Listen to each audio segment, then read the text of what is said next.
quick walkthrough now that the Tuca plastic cleaner is done. You can see, actually, of all things, the plastic is even kind of more gray now, which doesn't surprise me too much, all things considered, right?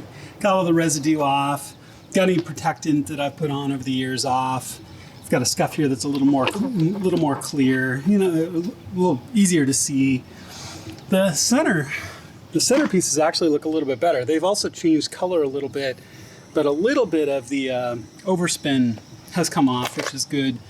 But as you can see, I mean, this is something that I think clearly is doing a really good job. You want to make sure to condition your plastic afterwards, right?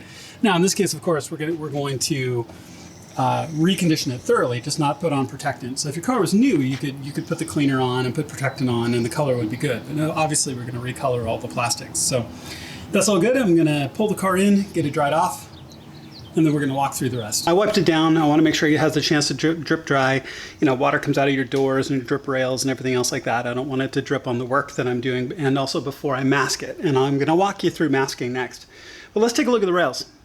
Now, obviously, the focus today is on all the plastics, right? But the top rails have faded as well. So you've got some options here. Obviously, you could just replace them.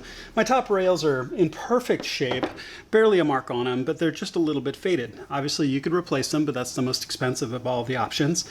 The next one is, you know, you could always use, you know, a can of like Krylon black, you know, spray paint and spray them all down again. If I have to do that, I will. But the Black Restore solution that I have seems to work. See, it implies that it works on just about everything. So I'm going to try it on the rails. Now, the one thing I'm going to do is I'm going to take them apart first. Now, there is a T25 little screw that holds the ends on. And actually, that's going to not only allow me to pull it apart to make sure that I get all the coverage really well, but is even going to give me something to test on. So I'm going to take this end off, and the part that's exposed that goes into the middle section is what I'm going to touch up first, and I'll show it to you. So if it works or it fails, you'll get to see the process.